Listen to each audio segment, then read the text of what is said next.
It's one of the most confusing patterns in modern relationships. Everything seems to be going right, conversations are getting deeper, emotional barriers are coming down, and vulnerability is at an all-time high. Then, out of nowhere, distance creates an unspoken wall.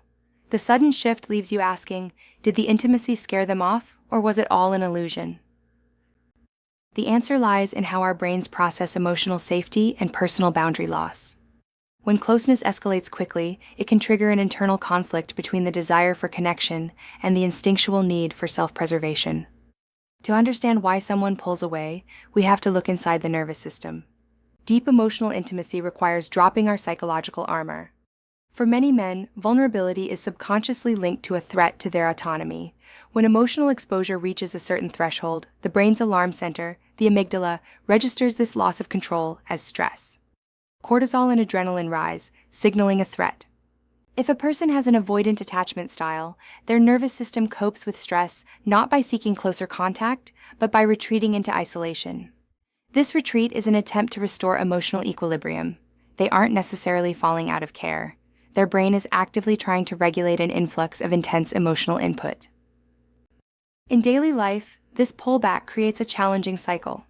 When one partner pulls away to self-regulate, the other partner often senses the shift and reacts with anxiety.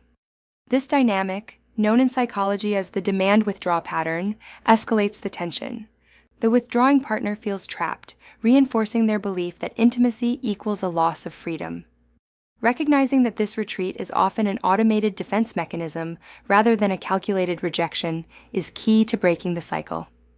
Navigating this shift requires a deliberate change in strategy. First, practice non-reactive presence.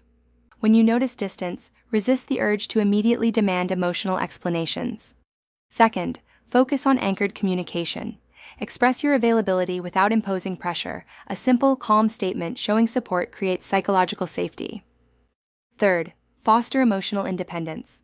Maintaining your own habits, interests, and emotional stability reassures the other person that closeness will not swallow their identity. Intimacy isn't about constant proximity. It's about the security to wander apart and trust the way back. Understanding human behavior allows us to respond with clarity. If you want to dive deeper into how your mind works and build healthier habits, hit subscribe and share your thoughts in the comments below. Follow for more.